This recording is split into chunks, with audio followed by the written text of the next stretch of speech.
अतः यह article 19A में जो अभिव्यक्ति की आज़ादी है, जिसमें राइट टू इन्फॉर्मेशन भी छुपा है, उसका उल्लंघन मानते हुए सुप्रीम कोर्ट के 5 जजों ने 5-0 के साथ इस फैसले को निरस्त कर दिया।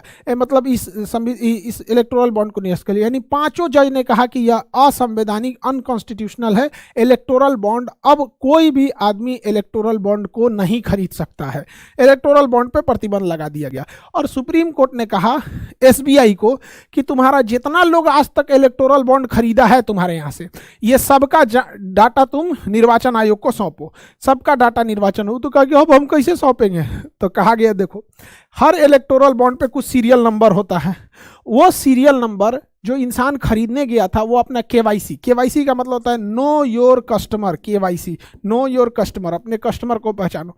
तो पैन आधार तो आपस में लिंक होते हैं। उस हिसाब से आप बताइए, आपको 3 सप्ताह से 4 सप्ताह का समय दिया जाता है। आप इस चीज़ को डिसीजन लीजिए कि आप सारा डाटा दीजिए। और 13 मार्च तक का समय दे दिया सुप्रीम कोर्ट ने निर्वाचन आयोग को कि आप ये सारा डेटा सार्वजनिक कीजिए।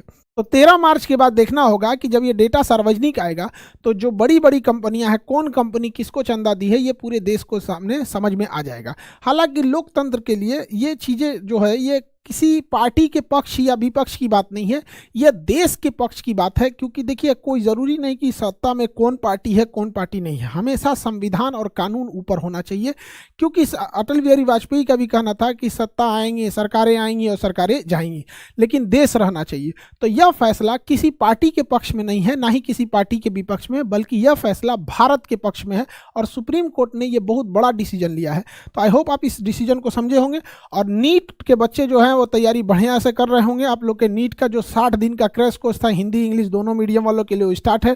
और CUET वाले बच्चे, सबसे कम टाइम आप लोग को मिलता है। अगर बेहतर यूनिवर्सिटी में जाना चाहते हैं तो आपको CUET का एग्जाम देना ही पड़ेगा।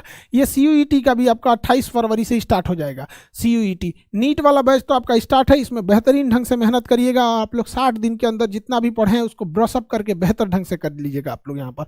और रेलवे ALP वाले बैच का बच्चे